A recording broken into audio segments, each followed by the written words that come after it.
Hey guys, welcome back to the channel. Wishing you a happy new year. And since 2025 has just ended, let's finish off our 2025 market review on the OCR market, then do a preview on the 2026 supply and what to see for this year.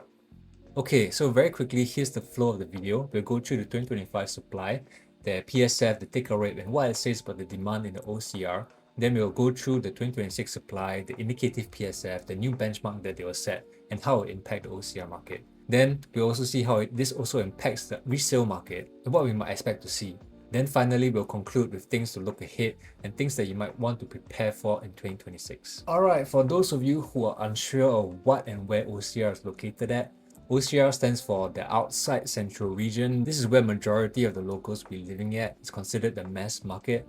So the mass market refers to the locations outside of the CCR area, so the core central region. So if you can see on this map, the OCR is highlighted in blue, which is majority of Singapore. So now you know where OCR is. Let's go through the events that took place in 2025. So starting off, we have Faber residents with an average PSF of 2160 and the take-up rate is 86%, which is very good despite the fact that it was one of the last few launches to happen in 2025, indicating that the demand was still hot even at the end of the year. Next, we have Lentor Central residents, average of 2200 PSF with a take-up rate of impressive 93% sold. Very good launch. Then we have Springleaf residents, also a very good launch at 92% sold with an average of 2175 PSF. Then you have Canberra Crescent, average of 1974 PSF with a 40% take-up rate. Next, Parktown residents, average of 2360 PSF, sold 1041 units, which is around 87% take-up rate. Alta with a 2537 average PSF with a 65% take-up rate. Then we have Bagnall House at 2490 PSF with a 63% take-up rate during the launch. So in this slide, I've compiled all the 2025 new launches and did a comparison of the previous new launch that are in the similar location. So I did this to give you an idea of how much the PSF has appreciated in the same location. First, you have Faber residents in 2025. Previously key residents with an average of 1790 PSF, so that's around a 370 PSF difference. Previously you have Lentor Mansion at 2257 PSF, an older project which has a higher PSF than the newer one. The reason for this is because Lentor Mansion was marketed as a luxury development compared to other projects in the Lentor area. So thus, you have a higher PSF, and also it was launched in 2024, where it was the first project in the Lentor location to apply this GFA harmonization. So the developers were a bit unsure of how to price the project, and I suspect they priced it a little bit on the higher side to be safe. For those of you who don't know what GFA harmonization is, it's a policy that now the developers cannot count the AC ledge and the unusable spaces. So they cannot sell these spaces. Thus, they only can sell the areas which are usable for the owners. Okay, so Springleaf residents averaged 2175 PSF. Previously, the Ascents at 1309 PSF with a 866 PSF difference. Next, Canberra Crescent averaged 2175 PSF. Previously, the Commodore was average of 1480 PSF. Parktown residents averaged 2360 PSF. Previously, another mixed development, Pasir Ris 8 with an average of 1600 PSF. Difference of 760 PSF. Then Alta averaged 2537 PSF. Previously, we have Clevon at 1640 PSF. Difference 897 PSF. Lastly, we have Bagnall House. At average 2490 PSF. Previously, Seneca residents at 2073 PSF. Difference 440 PSF. So if this helps you give you an idea of the appreciation of the new launch within the location itself. And if you compare this to the CCR market, actually the OCR market appreciated more than the CCR. This could be because of the rising demand in the OCR market rather than the CCR market. Alright, then coming back to the OCR launches in 2025, I segmented them into two broad categories in this slide.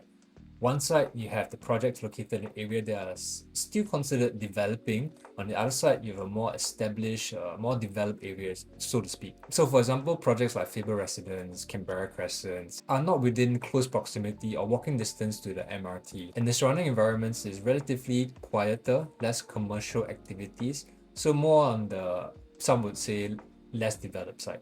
But for Lentor Central and Springleaf, even though they are very close to MRTs, but the location you would say is still more on the quite the bare side, the early stages of development.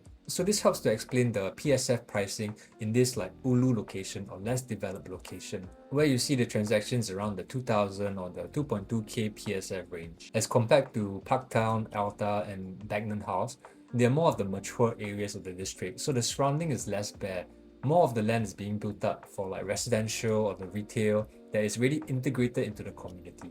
So that's why your PSF around these groups are higher, from 2,300 PSF and above. And looking at the good take-up rates of these projects, right, it's safe to say that the community there has already accepted the PSF of that location, where you see Parktown residents having an 87% take-up rate and Dagenham House around a 63% take-up rate. So the PSF for the mature areas, the more developed areas, you can use it as a benchmark for the less mature estates, where eventually the less mature estates will be more developed, and once they become more developed, that means the community becomes more mature, and with that the PSF will increase. So I won't be surprised if you see areas like Lentor Central increasing up to maybe 2.3k PSF range or above. So in the next slide, I've compiled all the new launches in 2025 together with the take-up rates during the launch, but do take note that some of these projects already have been sold, like more units have been sold. So the take-up rate percentage will change. But in total, the OCR supply for 2025 was 4,000. So let's see whether this supply was sufficient or was it an oversupply. But before that, if you'd like to see the leftover units from these new launches, be it whether in the OCR, in the CCR or RCR, you can contact me at WhatsApp at 93690713, where I'll do a full analysis of the units that are left and whether that units suit you. So these are just some of the remaining units left in some of the projects, and if you're interested, you can let me know. Okay, so back to the 2025 analysis, with the total supply being 4,000 and total transaction made from those supply is at 3,617, leaving a leftovers around 383 units left. So this resulted in a total take-up rate of 90%. And guys, this means that the demand is extremely strong. And it's quite safe to say that the supply was insufficient to meet the demand of the OCR market, because now there's only 383 units left. That means in the future for 2026, these are the remaining inventory from 2025, which is very little. But let's compare to the previous years to see whether this pattern has been reoccurring. So over here, you can see the total supply and the transactions for the previous years all the way until 2021. And let's look at the take-up rates. In 2024, there was 3,292 supply with 3,133 transactions. Take-up rate even better than 2025 with a 95.2%, which is extremely good demand. High demand. Whether it's good or not, debatable. In 2023, with a 2,688 supply and a 1,679 transactions, take-up rate 62.5%, which is a healthy demand. In 2022, 1,669 supply with 1,090 transacted. Take-up rate around 65%, which is healthy demand too. In 2020, 2,951 supply, transactions 1,763, take-up rate 59%, which is also healthy. So when you take a look at this, what can you tell? Number one, the demand in the OCR is consistent. In the past few years, it's always been a healthy demand or extremely high demand. So in general, the OCR market has always been on the green side, never really on the red side. And the exit strategies there are also more predictable, which are very good for you if you're an investor. So you can see that in 2024, the supply was not sufficient enough, with the leftovers of only 159 units, meaning there's not enough units for people to swing into if 2025 was insufficient. So will history repeat itself in 2026? For this, we need to know upcoming projects in 2026. Recently, an OCR GLS, Upper Thomson Parcel A, if this looks familiar to you because it is right in front of Springleaf residence. But this one is going to be an integrated development where the first story is going to be commercial and has a direct access to the MRT. The land bid was 1,061 PSF PPR, which would be music to your ears if you are a Springleaf buyer. Because for Springleaf, the PSF PPR was around 905. So on paper, you already gain like 150 PSF more. But do take note that this is an integrated development, so the PSF might be priced slightly higher than the normal pure residential projects. But nonetheless, the buyers of the Springleaf residence will definitely see appreciation in their property. So what will be the average PSF for this GLS? Let's take Springleaf as a case study. So Springleaf residence, the break-even was 1,688 PSF and the average was 2,175 PSF. So that's like a 25% profit margin. And if you use the same profit margin for the new GLS, that will be a whopping 2,500 PSF. And it may even hit 2,600 PSF, which is quite crazy, guys, in OCR reaching about 2,600 PSF for a location that is still developing. but do keep in mind that this will most likely be a 2027 supply. So I do believe that developers will price this accordingly depending on the demand on 2026. Okay, but let's move into what will actually be launched in 2026. We have Tampines Street 94, which is now known as the Pinery Residences. This site was highly contested with a total of 6 bidders for this site, which is no surprise because this is a mixed-use development with MRT access, close to St. Hilda Primary School within 1 km, which I did research on this school, which is one of the top popular schools in Singapore. The land bid was 1004 PSF PPR, and with the marketing and the financing, the break-even will be about 1823 PSF. So with a 20% profit margin, the estimated PSF will be around 2200 PSF. But this is a mixed development, so I wouldn't be surprised if the developer actually increased their profit margin by actually 30%. So the PSF will be around 2300 PSF plus. For a case study, we can use Parktown Residence, which is also a mixed-use development. The break-even was 1661 PSF, and the average PSF there was around 2360 PSF. So that's around a 40% profit margin. And still there was a take-up rate of 87%. That means even despite the high profit margin, people still see that this is a worth development to invest in. For Pinery Residences, the target preview will be about 14 March to 28 March, which will be quite soon. So if you're interested, you can contact me through WhatsApp, where we will dive in deep with the full analysis of this project. Next, we have Dairy Farm Walk GLS, which is now known as Nara Residences. This new launch will be expected to preview very soon, 17 Jan actually, for the public preview. So this new launch is very interesting because if you look at the land bid price, it is 1020 PSF PPR, which is actually higher than Pinery Residences, which was 1004 PSF PPR. So to me, this doesn't really make sense because the location for Nara Residences is definitely not as good as Pinery Residences. And I would say that the public will definitely favor Pinery over Nara, especially because it's a mixed use with MRT access. Compared to Nara, which has very little commercial components, and the MRT access is quite, I would say, poor, around 15-minute walks to the nearest MRT Hillview. So with Nara's break-even of 2029 PSF, if you give a 20% profit margin, the launch PSF will be about the same as Pinery. So if you compare the two, it's a no-brainer which one to invest in. But recently, the developers for Nara has released the starting PSF, and it begins from 1930 PSF onwards.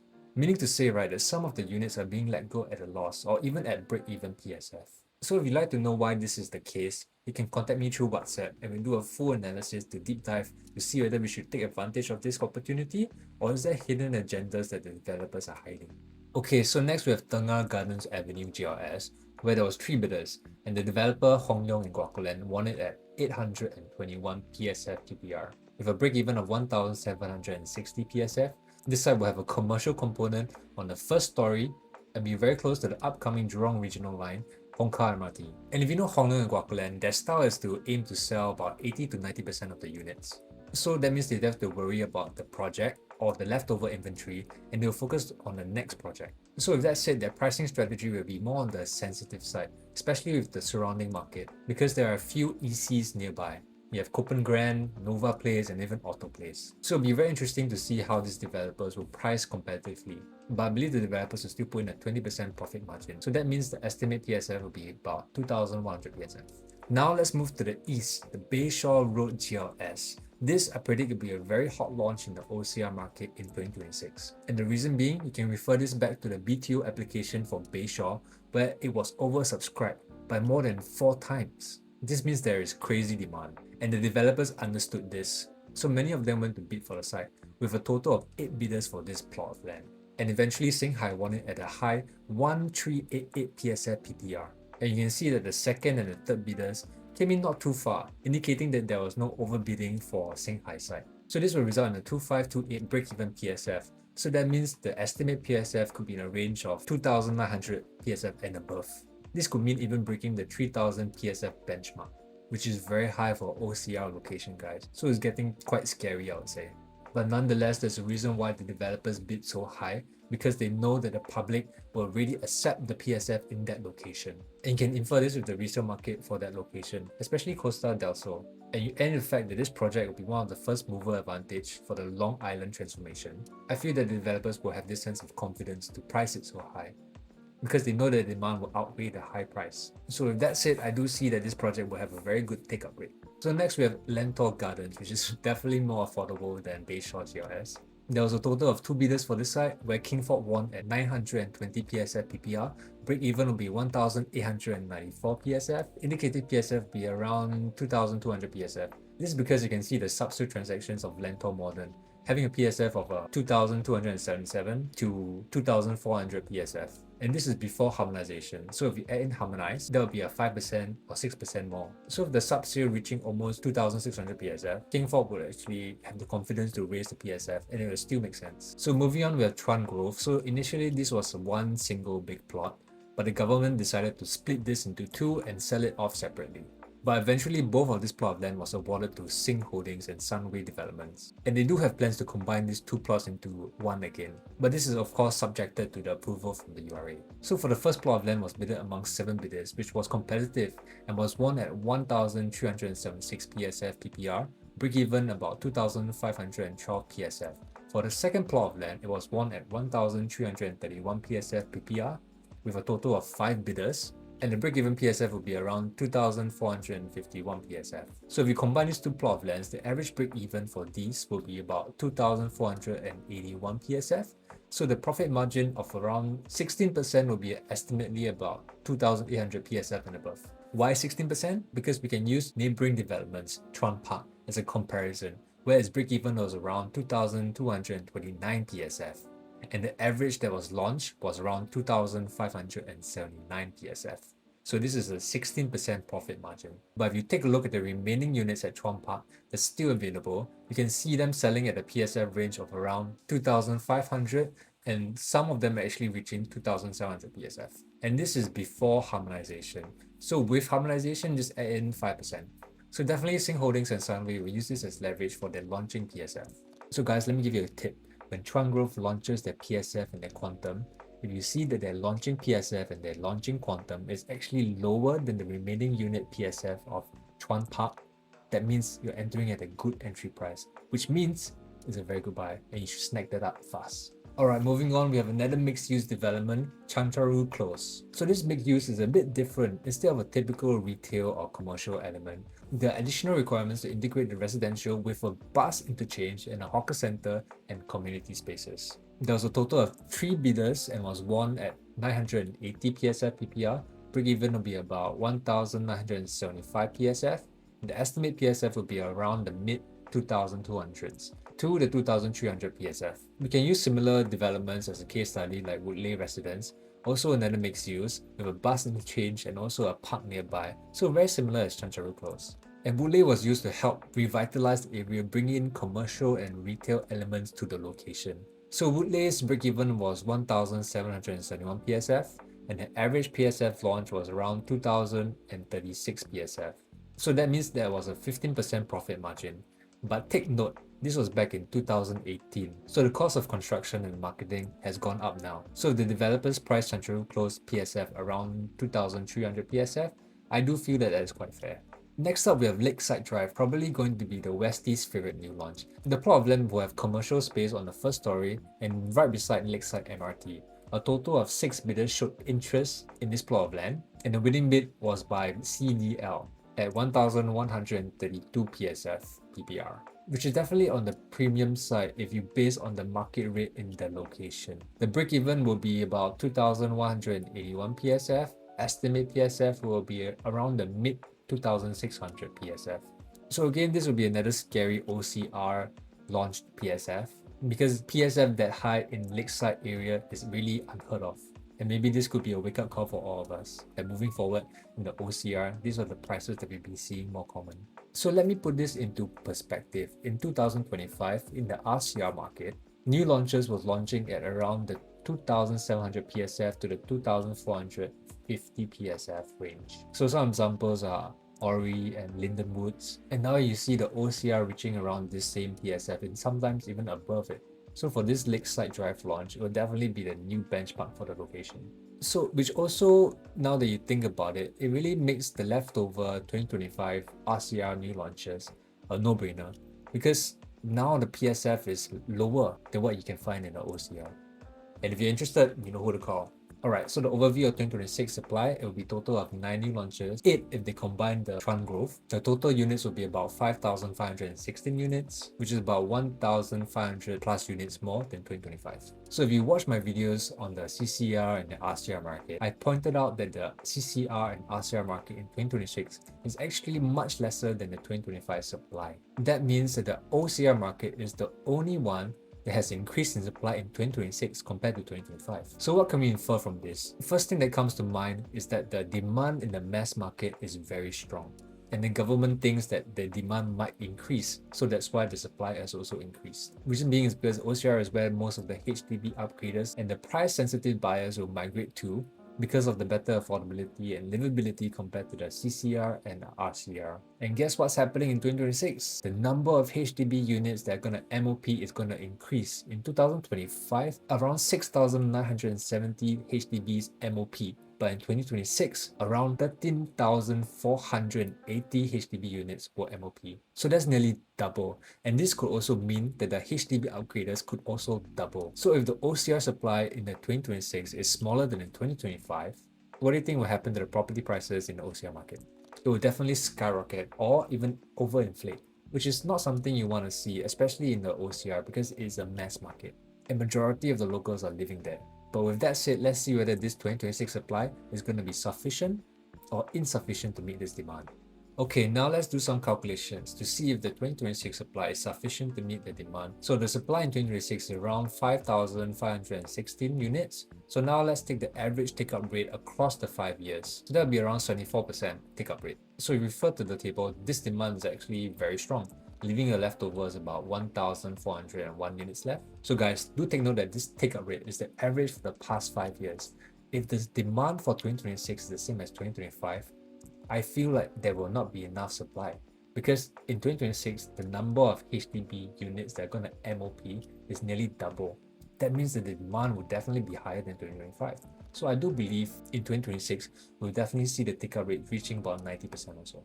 Okay, now let's do a recap of what we've discussed so far. So number one, the 2025 OCR market with a take-up rate of 90%, we can infer that the demand is very strong and the supply is probably insufficient for the public. That means that the remaining inventory is very little for 2026 to fall back on. Number two, the 2026 OCR market shows that there will be an increase in supply with around 1,000 units more. But if the demand in 2026 is similar to 2025, the supply for 2026 will be insufficient. And again, that means the 2026 remaining inventory will be lesser for 2027 to fall back on. And if this occurs, it will lead to number three, the increase of PSF in the quantum. Because the limited supply and the strong growing demand, the developers will definitely be more aggressive with their pricing. Once the developers have confidence that the demand will outweigh the high price, the new launches in 2026 will definitely be priced at a higher PSF, which also means that it will affect the resale market. So number four, once the resale market is also impacted, it will also lead to an increase of PSF and quantum too. This is because the new launches are setting a new benchmark. So it's quite easy to understand, right? New launch prices increase, the resale will eventually follow too. But of course, it will not be the same PSF level as the new launches. So guys, it's a no-brainer that if the demand is strong and the supply is insufficient, that means the prices will increase, creating a new benchmark. But the question is, how do we identify this increase? Knowing when it will increase is very important for both the seller and the buyer. So in this next few slides, I will show you the benchmark indicators. So this will give you a guideline on when to exit at a higher premium if you are a seller, and when to invest into the market if you are a buyer. So for the buyer, the earlier you invest, the bigger your capital gains. And it's actually pretty simple if you use this framework, the GTA. So G stands for GRS. So are there any like GRS in the close proximity? And the reason why GRS is a major benchmark indicator is because when new neighboring launches are launched at a higher prices, the older condos will suddenly look very like undervalued. So this will prompt the buyers to flock to the undervalued property. And then once more buyers flock to the undervalued property, the demand will increase. And of course, once you know demand increases, so will the price. Then next you have T, transportation transformation. So this means, are there any transportation hubs, nodes, stations that will be constructed nearby? Because these infrastructures are one of the most reliable catalysts for property appreciation in Singapore, because now the buyers are paying for accessibility premium. And when the location transforms from inaccessible to very accessible, the pool of potential buyers and tenants will definitely expand, driving up the prices. Then lastly, you have A, appeal. So what's going to be the appeal of the masses? Is there going to be a new shopping mall? Is there going to be a new school, a new hawker center, a very famous grocery store? So all this appeals to the masses, which also increase the demand. So with these three major benchmark indicators, once you identify which indicators you have in your location, then you have to dive in deeper. And let me show you how. ACC, which means announcement phase, construction phase, and completions phase. So ACC for short. Announcement phase is when the public gets informed of the possible new launch, or the new transport station, or the new shopping mall. Then construction phase is when the project starts to move. You can physically see the works getting done. The project is constructing. Then completion, when the project is done and is ready to be integrated to the community. So let's go through some examples. Let's start off with GRS. Let's go through the ACC. For this case study, we have the Panorama as a beneficiary and AMO residents as the new launch GRS. So this development is actually located less than 1 km away from each other. And let's see how the appreciation looks like for Panorama during each phase. The Panorama was completed in 2017, and in 2021, announcement was made that UOL won the GRS plot at a high price of 1,118 PSF PPR, where the break-even will be about 1,822 PSF. So the market location made a big fuss because it was the first new launch in Ang Mo Kio in 8 years. And in 2021, Panorama's unit was average around 1,500 PSF. Then in July 2022, during the construction phase, AMO residents stunned the public by selling out almost 98% on the launch date, with 2,100 PSF. So this made the owners at Panorama feel confident in increasing the value of their units. So jumping to 1,750 PSF almost overnight. Sellers at Panorama definitely delisted and then relisted at a higher price, knowing that that was the next new-ish option after AMO. Then now, even though AMO residences hasn't completed yet, but is near the TOP phase, the sub-sale prices for AMO is really hitting about 2,400 PSF plus. So eventually Panorama followed the AMO residents, closing the gap, and now you see units transacting at around 2,000 PSF or even some more than that. When AMO residents TOP at the end of this year, 2026, I'm sure the value for Panorama will see another movement. So in this slide is a line graph of the average PSF of Panorama, and notice how before the announcement, it was relatively good, but once after the announcement, you can see the line graph becomes a lot more steeper.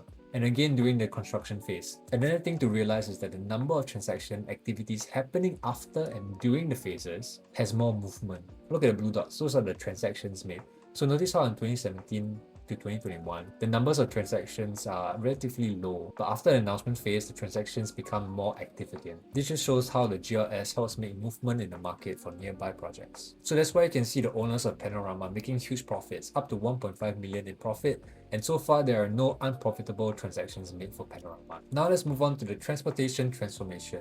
Case study, we have Waterfront Quay.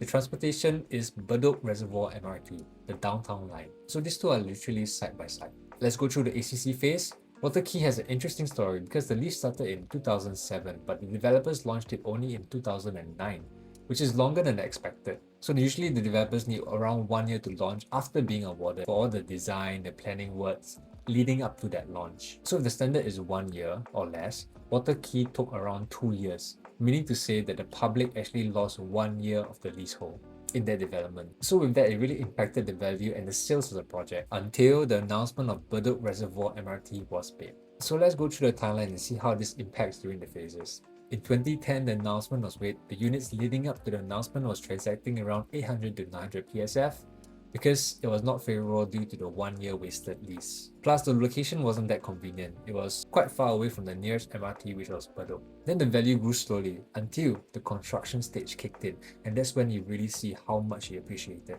Because now the public can physically see the progress of the transformation happening, which made them realize the value of the accessibility premium. Because now the people around the location can connect themselves to McPherson, and McPherson is an interchange to the Circle Line. So that means convenience for the people around there. So the PSF jumped from around 1,000 to 1,200 PSF. Then the completion in 2017, the value went up to 1,300 PSF and above. In this slide, you can see the launch PSF for Waterfront Quay. So these prices were controlled by the developers because they were still considered like a new launch. Notice how before 2010, the average PSF was low, but after the rumors and the official announcement was made, the developers priced the PSF higher and managed to sell them off. In this slide, it shows the overall appreciation of Waterfront Quay. Again, notice the construction phase really boosted the value of the condo. And also notice that the transaction activities is quite quiet after the launch sale of the Waterfront Quay, but it picked up again after the completion phase of the Bedok Reservoir MRT. where you can see the PSF risen up to 1,800 PSF. Why? Because now the owners are able to enjoy the accessibility of the station. So this led to many making a profit from exiting at Waterfront Quay, and many saw a profit up to $1 million. Then we move on to the appeal. So where we have a case study, Yishun Sapphire, the appeal is the Canberra Plaza. Let's go through the timeline. Yishun Sapphire was completed in 2001. The location was regarded as a ulu location because there was not much amenities nearby, and owners often had to travel elsewhere to fulfill their retail needs. So the units there were very stagnating, transacting around 650 to 700 PSF range, until the announcement of Canberra Plaza came along. So this announcement in 2014, you can start to see the value of Yishun Sapphire having movement. But only after the completion phase is where you start to see the full effect, where the plaza is integrated into the community, where to this date the most recent transaction was trading around 1,200 PSF. And this is for a 25-year-old condo, which I feel is quite decent. Looking in the line graph, you see the appreciation of Yishun Sapphire. Notice how after the announcement phase, it started to be steeper. So approximately 85% appreciation from the announcements phase to now. Compare that to 2001 to 2014, you only saw around 18% appreciation. So that's why you can see owners at Yishun Sapphire still making a profit after selling in 2025, where some of them even hit 1 million in profit. So I hope this gives you an idea of how powerful this transformation can affect nearby projects. And you can use this GTA framework as a guideline as to what to expect if you were to sell or buy into a project that falls under these categories. So it's very crucial for you to know all this to integrate it into your timeline for your next property purchase. But of course, these are just the major guidelines. So if you were to go deeper into detail, there'll be a lot more factors involved. There'll be a total of 10 factors in fact. So this is called the Compass 10 framework. So I'll briefly touch on this. This is a framework that helps you evaluate in detail the qualities of the project and what it has to offer. So it measures 10 factors to review whether the project is performing good in each of these factors. And depending on the score, it will help evaluate the overall performance of the project. So all we need to do is just type in the condo that we want to review, and it will score accordingly to these 10 factors. So you can pause the video here to see all of these 10 factors. Okay guys, so this Compass 10 framework is actually a detailed supplementary on top of the GTA framework. So if you're serious about your next property purchase, you can contact me through WhatsApp at 93690713 and we'll run through this Compass 10 framework together. Hey guys, I don't know why, but my footage for the conclusion got deleted, so I have to film it again. So please like and subscribe if this video is helpful, because I'm filming it again and I have to edit, and now it's like 1 AM. So thanks. Okay, so to conclude, what should we expect to see in the year 2026? Well, first off, the supply in the OCR is actually going to be higher in 2026 compared to 2025. But does that mean that the developers will price it competitively? We will need to see if the demand continues, whether it's the same as 2025. Because if the demand in 2026 is going to be the same as 2025, then I think we'll see a significant increase in the prices because the demand will outweigh the supply. And you add in the fact that 2026 will have double the amount of HDB flats reaching MOP, I think the demand will be quite crazy, guys. Of course, once new launches prices are high, you definitely see more buyers going to the resale market too. So this might also increase the resale market. So to be honest, I feel like if you have a tighter budget, I do recommend you to act sooner than later. Because there will be a small window of lag before the resale market actually reacts to the new benchmark and resets itself higher because of the new launches. Okay guys, so thank you again for staying to the end of the video. I hope this was helpful. Please like and subscribe because I'm redoing this again at 1 AM, so it really means a lot. And again, if you want to have a customized report or just have a one-to-one consultation about what you should do for your next property purchase, you can reach out to me via WhatsApp or Instagram. And for Instagram, you can actually see all my bite-sized information that you can watch over there. So thanks again, and I'll see you in the next one.